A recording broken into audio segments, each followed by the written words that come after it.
Halo guys, selamat datang di 1% Podcast. 1% Podcast adalah bagian dari 1% startup life school terbesar di Indonesia. Dalam podcast ini kita bakal ngebahas topik-topik seputar kesehatan mental, pengembangan diri, serta edukasi life skills dengan tamu yang handal di bidangnya. Kami ingin kamu untuk bisa mendapatkan insight baru dan berkembang seenggaknya 1% setiap harinya. So that's all, enjoy 1% Podcast untuk hidup seutuhnya.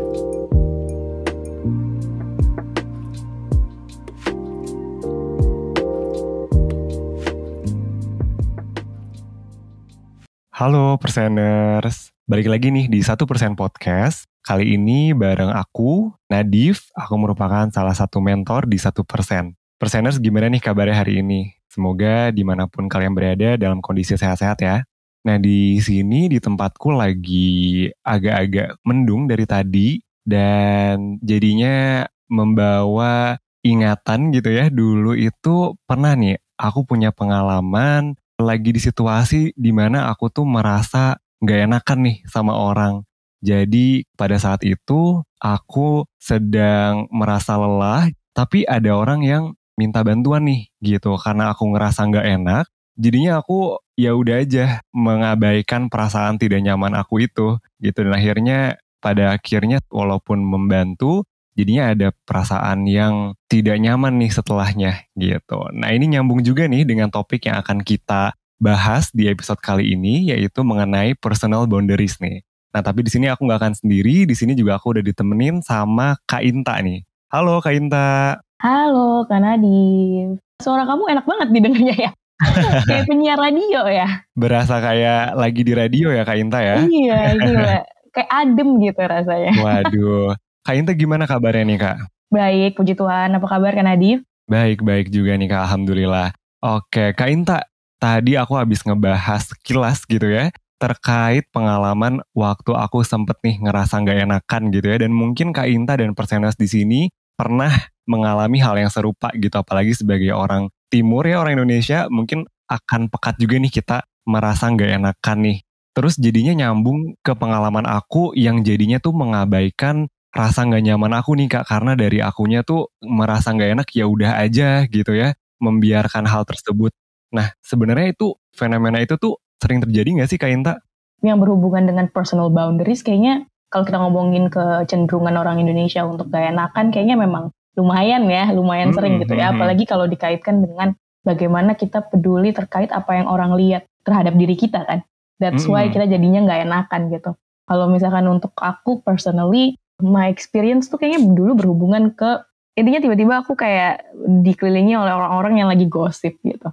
And I personally really feel uncomfortable about it gitu ya. Emang gak pernah suka gitu sih. Tapi karena at that point juga, mungkin aku gak pernah really identifying gitu, boundaries gue tuh apa sih gitu. Apa sih yang sebenarnya mau gue lakukan dan apa yang sebenarnya kayak, ini gak apa-apa, itu gak apa-apa, tapi yang ini kayak gak banget gitu ya. Itu tuh nggak ada tuh hal-hal itu tuh dalam diri gue. Akhirnya ya gue ikut aja, which in result ya perasaannya kayak tadi karena dibilang juga itu merasa gue nggak nyaman gitu ya, dan even after that gue feel bad about it gitu. Betul, kalau dari aku pribadi pengalamannya mungkin nggak beda jauh ya sama yang tadi aku ceritain gitu ya. Jadi intinya adalah belum jelas ya kayak tadi yang Kak Inta sempat sampaikan juga bahwa dari kitanya tuh belum set clear terkait boundaries kita ya Kak ya. Mungkin aku rasa itu juga salah satu faktor yang dulu pernah aku alami atau rasakan karena belum punya clear boundaries nih akan diri sendiri. Tapi kalau berbicara mengenai boundaries ini sendiri gitu ya Kak Inta, sebenarnya apa sih Kak yang disebut personal boundaries ini? Personal boundaries tuh kayaknya cukup tinggal di bahasa Indonesiain aja sih. Jadi itu lebih kayak batas antara diri kita, an individual, dengan orang lain gitu. Jadi itulah yang kita sebut sebagai personal boundaries itself gitu. Dan itu bentuknya macam-macam. Ada yang kontak fisik, boleh dipeluk gak, boleh salaman gak, boleh pegangan tangan gak gitu ya. Ada juga interaksi verbal gitu. Kayak gue gak suka kalau dipanggil Beb gitu misalnya ya. Gitu. Ada kan yang gak suka gitu. Atau kayak ada yang gak suka kalau dipanggilnya cuy gitu. Atau emang ada yang mau dipanggil pakai nama belakang ya. Biasanya orang luar gitu. Atau misalkan di Indo ada nama panggilan yang lebih prefer gitu atau gimana gitu. Bisa juga personal space. Ada orang-orang yang gak pengen deket-deket banget gitu, kayak boleh jaga jarak. Ya sekarang kan semuanya di masa pandemi jaga jarak ya. Maksudnya kayak ya in general gitu, dulu before pandemi juga ada individu-individu yang emang punya personal space-nya juga gitu, jangan sampai melewatin itu. Dan yang terakhir juga adalah psychological dan emotional gitu ya. Mungkin ada orang-orang yang kalau ditanya terkait hal-hal yang udah terlalu personal atau gimana, itu kan mungkin gak nyaman juga gitu ya. Tiba-tiba ketemu orang ngobrol-ngobrol kayak, gimana hubungan lu sekarang sama pasangan lu misalnya, terus dia langsung gak nyaman gitu. Ya itu kan juga berhubungan dengan boundaries dia gitu, kayak jangan ngomongin yang terlalu personal dong gitu. Dan itu setiap orang beda-beda sih kan Adif, kayak personal boundaries that you have sama aku juga pasti beda banget nih gitu sih. I see. Berarti memang yang namanya personal boundaries ini deh, namanya aja udah personal ya Kak Inta ya. Jadi memang akan sangat personalized betul ya Kak ya. Belum tentu yang aku miliki itu sama persis dengan yang Kak Inta miliki, begitu juga dengan perseners di sini gitu ya Kak ya. Oke, berarti tadi ada personal space ya Kak ya, kemudian psychological and emotional, sama satu lagi apa nih ya Kak? Sama ada verbal, sorry. Berarti ada verbal. Oh mungkin yang tadi misalnya nggak suka dipanggil beb gitu ya Kak ya, nggak suka dipanggil bro mungkin gitu ya. Itu juga salah satu bentuk nih dari boundaries kita gitu ya Kak ya. I see. Tapi sebenarnya fungsi dari personal boundaries ini tuh apa sih Kak? Setelah gue baca-baca dan juga gue self-reflect ya terkait personal boundaries ini, juga kayak aku baru sadar bahwa penting juga ya nih si personal boundaries ini gitu. Karena dengan kita punya personal boundaries ini, kita tuh jadi itu satu membentuk identitas kita. Aku Inta, aku sukanya kayak gini, aku nggak suka kalau di kayak giniin, batas gue tuh di sini. Itu tergabung dalam identitas gue sebagai Inta. Itu yang pertama. Yang kedua, itu juga membentuk otonomi diri. Bagaimana kita decide things from ourselves gitu ya, bagaimana kita menjadi independen gitu. Kayak tadi lagi balik ke identitas gitu ya, kayak aku menentukan bahwa batas aku di sini gitu. Jadi otonomi diri. Dan ini juga ternyata adalah bentuk self-care. Karena tadi Kak Nadif juga cerita dan aku juga share bahwa pada saat kita tidak sadar personal boundaries kita dan kita udah ngerasa gak nyaman, dampaknya itu negatif. Jadi pada saat kita udah mengetahui personal boundaries dan kita stick to it, kita stand on it gitu ya, jadinya kan kita gak akan merasa uncomfortable, kita gak akan kepikiran terus, karena udah sesuai nih dengan apa yang kita inginkan dan yang kita gak inginkan gitu. Jadi itu ternyata bentuk self-care juga gitu. Dan ya tentunya at the end of the day, balik lagi, itu buat kesehatan emotional and mental health juga. Benar-benar Kak. Berarti memang untuk personal boundaries ini juga menjadi landasan yang bisa kita pegang ya Kak ya, seperti itu. Yes. Jadi kita tahu nih sebenarnya tuh sejauh mana sih gitu ya kita dalam kontak fisik, kontak verbal dan yang lainnya gitu ya. Sejauh mana tuh yang masih kita rasa nyaman dan wajar gitu ya. Jadinya tuh mungkin ketika kita memiliki ini tuh jadinya seperti yang Kak Inta sampaikan tadi ya, lebih mengenali diri dan jadinya bentuk dari self love juga nih gitu ya Kak ya. Harapannya sih dengan kita memiliki personal boundaries ini jadinya kita tidak lagi nih untuk nyiksa diri gitu mungkin ya Kak ya, atau memaksakan melakukan hal-hal yang di luar kehendak kita. Tapi nih Kak ya, mungkin fenomena yang sering terjadi juga gitu ya, kadang tuh kita merasa memiliki kewajiban mau ngebantu orang gitu ya Kak ya. Kita mau ngebantu orang tapi takutnya tuh malah jadi kayak ikut campur gitu ya Kak ya. Nah kira-kira kejadian kayak gitu tuh mungkin terjadi gak sih Kak? Menurut aku possibility-nya ada dua sih. Kalau misalkan kita ngomongin orang-orang yang mau bantu tapi jadi terlalu ikut campur. Ada yang emang mau bantu tapi gak sadar bahwa mereka crossing the boundaries itself, jadi ikut campur. Ada orang-orang yang sebenarnya mau bantu terus udah tahu nih mereka crossing tapi tetap aja diterusin gitu. Nah, kalau misalkan orang-orang yang emang pengen bantu tapi mereka nggak sadar kalau they're actually crossing the boundaries, itu biasanya terjadi gara-gara they are raised with different boundaries expectation. Nah, ini maksudnya apa? Jadi kayak yang tadi aku juga udah sebutkan bahwa personal boundaries ini personalized ya. Jadi kan Nadif punya personal boundaries, aku punya personal boundaries, itu kan beda-beda. Nah, biasanya ini tuh juga tumbuh dari diri kita raised ya. Bagaimana kita dibesarkan oleh orang tua kita, atau mungkin pada saat kita tumbuh tuh personal boundaries yang kita familiar tuh kayak gimana gitu. Kayak etika makan aja deh, kalau misalnya kita analogi ya. Etika makan kan juga berangkatnya daripada saat kita di rumah gitu ya. Ada orang-orang yang ya udah makannya ada yang pakai tangan, ada yang harus pakai sendok dan garpu, ada yang sikut gak boleh di meja gitu. Nah itu juga tentang personal boundaries, bagaimana kita dari kita kecil pun personal boundaries di setiap rumah tuh udah beda-beda. Jadi apa yang oke buat aku, itu mungkin gak oke buat orang lain. gitu. Dan sometimes we didn't realize gitu bahwa mungkin di dia tuh nggak boleh gitu loh gitu. Jadi misalkan aku kecenderungan emang ketemu orang selalu peluk aja kayak hey peluk gitu. Tapi tanpa kita sadar ternyata orang lain nggak kayak gitu. Jadi itu yang kadang-kadang orang nggak sadar. Jadi pada saat kita berusaha untuk membantu orang lain, habis itu ternyata itu crossing the boundaries tanpa kita sadari, itu biasanya tumbuh atau itu biasanya terjadi gara-gara itu kita raise dengan personal boundaries yang berbeda gitu antara kita dengan orang lain.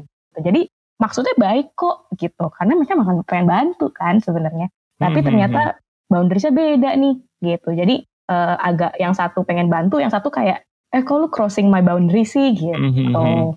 I see Kak. Betul ya kayak memang terkait personal boundaries ini tuh sangat personalized gitu ya. Dan itu juga bukan berarti hal yang salah ya Kak, dalam artian ketika aku memiliki personal boundaries seperti ini, kemudian Kak Inta memiliki personal boundaries yang berbeda, ya bukan berarti aku lebih benar atau Kak Inta lebih benar gitu ya Kak ya. Tapi ya itu dia, balik lagi bahwa mungkin aja kita seiring tumbuh kembang kita tuh kita ada didikan yang berbeda gitu ya, ada value dan kepercayaan yang berbeda sehingga ada expected personal boundaries yang berbeda seperti itu ya. Jadi sehingga makanya mungkin muncul pemikiran-pemikiran kayak kok orang ini ikut campur banget gitu ya, padahal mungkin niatnya tuh membantu gitu ya Kak ya. Ya. Oke. Nah berarti kalau kayak gitu ya Kak ya, aku merasa bahwa penting juga nih untuk kita memahami boundaries orang lain nih Kak. Nggak cuman diri kita sendiri. Setuju nggak sih Kak? Setuju banget, kayak 1000%. 1000% bahkan ya Kak ya. Tapi ngerasanya tuh emang gak kalah penting ya Kak ya. Mungkin sejauh ini kita mikirnya ke kita doang gitu ya Kak ya. Sejauh mana sih batasan kita. Tapi kadang kita lupa nih bahwa mau bagaimanapun kita juga hidup di lingkungan sosial gitu ya Kak ya. Betul. Kita gak bisa yang namanya tidak ada komunikasi dengan orang lain nih gitu. Makanya penting juga nih buat tahu boundaries orang lain gitu ya Kak ya. Tapi kira-kira gimana ya Kak ya caranya biar kita juga tahu nih sebenarnya expected personal boundaries orang lain tuh kayak gimana sih? Mungkin sebelum kita ngomongin kayak gimana caranya kita bisa tahu expected boundaries orang lain, kita tahu pentingnya apa dulu kali ya. Kalau misalnya kita ngomongin pentingnya untuk tahu expected boundaries ya tadi sih ya yang sebelumnya ya bahwa ya biar kita nggak mencampuri atau crossing boundaries orang lain tanpa kita sadari gitu. Ya kan ya, dan dengan kita mengetahui boundaries mereka, kita menunjukkan bahwa kita respect nih sama mereka, kita menghormati boundaries mereka gitu. Makanya kayak oke, gue gak mau crossing gitu, gue gak mau crossing these boundaries that you have, dan aku menghormati boundaries yang kamu miliki juga gitu. Jadi itu mengarah kepada foundation hubungan yang baik. Baik itu hubungan pertemanan, teman kerja, atau mungkin hubungan romantis, atau mungkin keluarga juga bisa. Nah kalau misalkan kita ngomongin cara-caranya, yang pertama karena kita mau menunjukkan bahwa kita respecting their boundaries, it's important untuk fokus on that. Kita fokus ke niat kita nih, emang itu tujuan utama kita. Nah yang kedua adalah untuk mendengarkan, fully listening sih sebenarnya kata-katanya gitu. Pada saat mereka mungkin lagi ngejelasin boundaries yang mereka miliki, kita fully listening dan gak interrupt, tapi benar-benar dengerin, oh dia pengennya kayak gini, ya dia maunya kayak gini, kayak gitu. Dan yang ketiga juga adalah mendengarkan verbal cues. Nah ini maksudnya apa nih? Mendengarkan verbal cues. Jadi kadang individu itu menjelaskannya itu gak terlalu eksplisit gitu ya. Tapi kita bisa denger nih bahwa dia tuh emang agak, misalkan dia ngomongnya kayak kalau bisa nggak kayak gitu, atau misalkan sebenarnya aku kurang nyaman, atau misalnya agak implisit. Itu sebenarnya kita mesti mendengarkan bahwa oh ini ternyata dia emang nggak mau kayak gini. Dia nggak mau kalau aku panggil itu, dia nggak mau kalau ini. Dan yang terakhir dan yang gak kalah pentingnya adalah kita memperhatikan juga ke body language. Nah itu kan body language says a lot ya. Misalkan kayak kita ngerangkul, dia agak ngejauh nih atau tiba-tiba tegang gitu kan. Oh oke, ini berarti emang bukan boundaries dia, kayak jangan di cross. Jadi itu sih sebenarnya beberapa hal yang bisa kita lakukan gitu untuk mencari tahu juga dan respecting other people's personal boundaries. Oke Kak, betul. Memang berarti kalau dari yang aku tangkap tuh kunci utamanya sebenarnya komunikasi gitu ya Kak ya.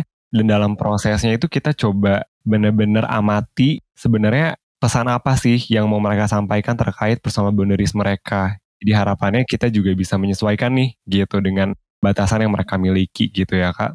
Nah tadi kita udah ngebahas gitu ya Kak terkait fungsi dari personal boundaries, kemudian juga pentingnya apa sih untuk kita tahu personal boundaries kita dan juga boundaries orang lain gitu. Nah kira-kira kalau kita mengabaikan boundaries ini gitu ya Kak, ada bahaya yang mungkin muncul gak sih Kak? Ada sih menurut aku juga sih, dan menurut beberapa literatur yang aku baca juga ada. Satu, kalau misalkan untuk personal ya, kalau misalkan kita ngomongin personal boundaries yang kita miliki sendiri, kalau kita nggak punya personal boundariesnya, balik lagi tuh ke studi kasus karena Div sama aku tadi, kita jadi nggak nyaman gitu ya, jadi kita stres gitu mungkin. Dalam arti, stresnya ini macam-macam, bisa stres yang in general, ada juga financial stress ya, kalau misalkan kita boundaries kita adalah kalau teman kita minjem duit kita nggak bisa bilang enggak gitu, ya udah dipinjemin aja terus gitu kan. Itu kan financial stress, karena juga personal boundaries adalah bentuk self care juga, makanya kalau kita nggak punya personal boundaries itu jadi self care-nya berarti juga hilang gitu kan. Dan itu juga bisa meningkatkan relationship issues gitu dengan orang lain sebagai teman, sebagai pasangan gitu, karena tanpa kita mengidentify personal boundaries kita sendiri, kita jadi nggak tahu kan ini yang mana yang gue nyaman, yang mana yang gue enggak. Orang melakukan itu ke kita, sebenarnya kita nggak nyaman tapi kita biarin, malah tiba-tiba meledak misalnya gitu. There's a lot of scenarios that can going on gitu sih, kalau misalkan memang kita tidak mendefine personal boundaries untuk diri kita sendiri. On the other hand, kalau misalkan kita nggak menghormati personal boundaries orang lain, itu karena tadi itu tujuan dari menghormati personal boundaries adalah foundation of a good relationship ya, tentunya nantinya hubungannya bisa gak sehat gitu, atau bisa jadi renggang, kalau pasangan bisa putus itu kan amit-amit gitu ya, dan mungkin aja gak putus tapi lose the trust juga gitu, karena ya gimana sih, bayangin aja temenan sama orang tapi dia keep crossing our boundaries gitu, gue udah bilang gue gak mau A, tetap dilakukan A kan ya, gak enak juga gitu. Nah itu sih bahaya-bahayanya. Waduh, wah ternyata setelah disampaikan ini juga jadi semakin menyadari pentingnya gitu ya kayak bahwa personal boundaries ini tuh sepenting itu loh gitu. Ketika kitanya mengabaikan tuh malah mungkin muncul discomfort gitu ya, perasaan tidak nyaman, dan juga bisa nih berdampak ke relationship kita dengan orang lain gitu ya, baik itu dengan pasangan, teman, atau bahkan yang lainnya. Nah tapi nih Kak Inta, kita udah tadi ngebahas terkait bahayanya juga gitu ya. Sekarang gimana nih kira-kira caranya kalau kita mau mulai memiliki personal boundaries nih Kak? Yang penting dulu, dan ini merupakan awal dari semua proses kita sebagai individu sih, aku selalu bilang, know yourself dulu gitu ya. Jadi reflect dulu nih, cari tahu batas kamu tuh apa, boundaries kamu tuh apa sebagai individu gitu ya, baik dalam segi aspek fisik, baik dalam verbal, baik dalam psychological gitu. Apa yang membuat kamu nyaman dan apa yang membuat kamu tidak nyaman. Gitu sih. Jadi itu yang pertama banget gitu, dan itu mungkin for a lot of people it's not an easy part gitu ya, karena kita benar-benar diminta untuk kayak ya melihat diri kita gitu ya, mengenal diri kita. Nah yang kedua mungkin untuk orang-orang terdekat kamu juga, kayak tadi Kak Nadif bilang, komunikasi. Kita communicate, ini nih boundaries aku. Nah itu komunikasiin itu gitu. Nah komunikasinya tuh mungkin bentuknya adalah assertiveness ya, tapi itu kayaknya episode yang lain karena nggak cukup kalau misalkan di episode ini, tapi ya bentuk komunikasinya bisa dengan cara itu. Nah yang terakhir adalah set consequences, dalam arti kita menjelaskan kenapa boundaries ini penting.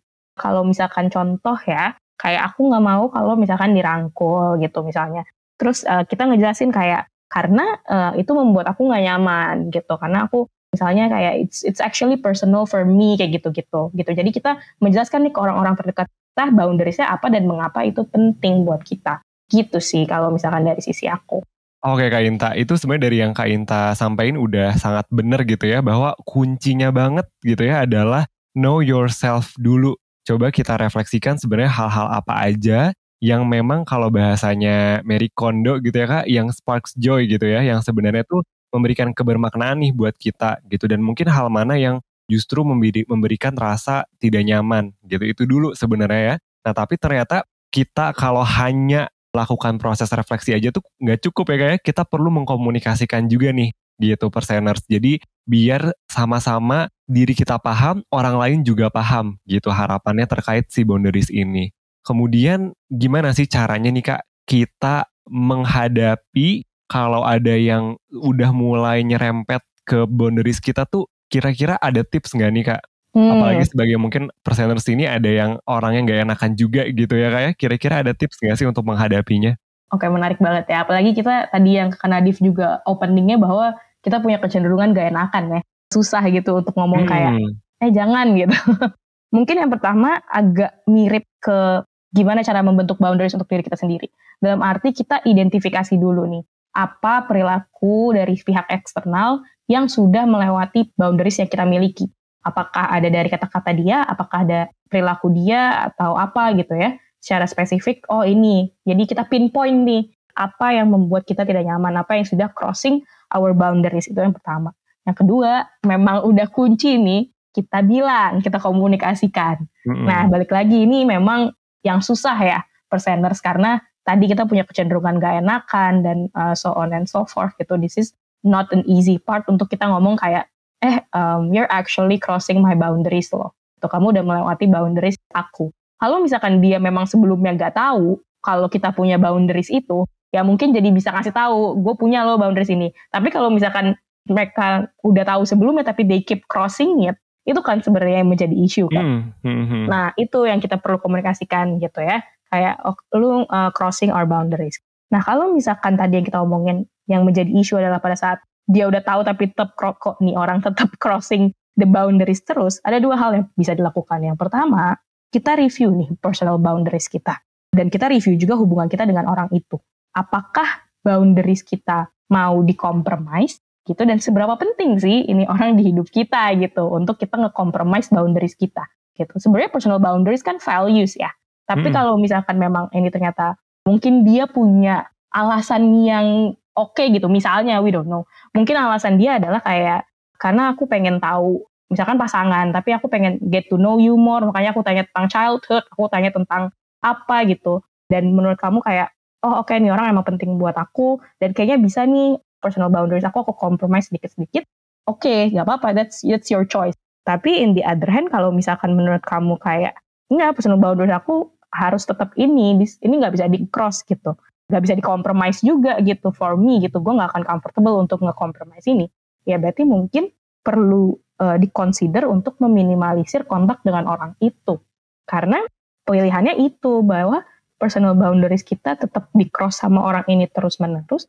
Dan pada saat kita komunikasikan dia tidak mencoba untuk respecting ya our boundaries, jadinya ya oke, antara kita compromise our boundaries atau kita minimalisir kontak dengan orang tersebut.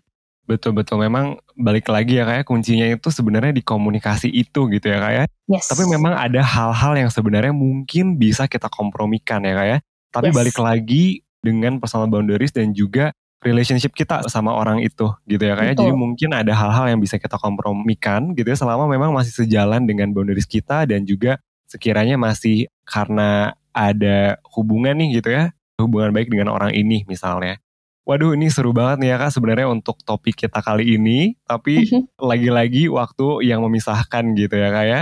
Nah, berarti memang untuk personal boundaries ini, perseners, memang butuh proses juga ya Kak ya, untuk kita bisa mengenali diri kita lebih dalam lagi nih gitu.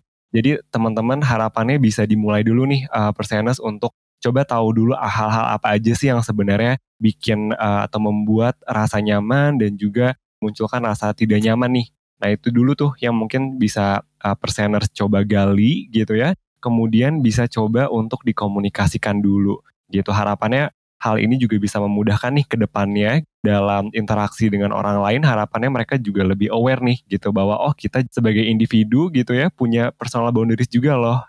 Oke nih, makasih banyak nih ya Kak Inta udah nemenin aku di episode kali ini. Buat perseners yang sekiranya masih mau ngebahas nih ya terkait personal boundaries atau misalnya tentang topik lainnya, boleh banget nih untuk mentoring di 1% ya Kak ya. Boleh sama aku atau boleh juga sama Kak Inta atau bisa juga sama kakak-kakak mentor yang lainnya ya Kak ya. Nah selain itu juga perseners bisa juga cek YouTube 1%, Instagram @1%official dan juga kunjungi situs kita di 1%.net untuk daftar layanan mentoring dan juga konseling nih. Oke deh, kalau begitu terima kasih banyak sekali lagi Kak Inta dan juga perseners yang sudah mendengarkan podcast kali ini sampai selesai. Sampai berjumpa di episode selanjutnya. Dadah! Dadah!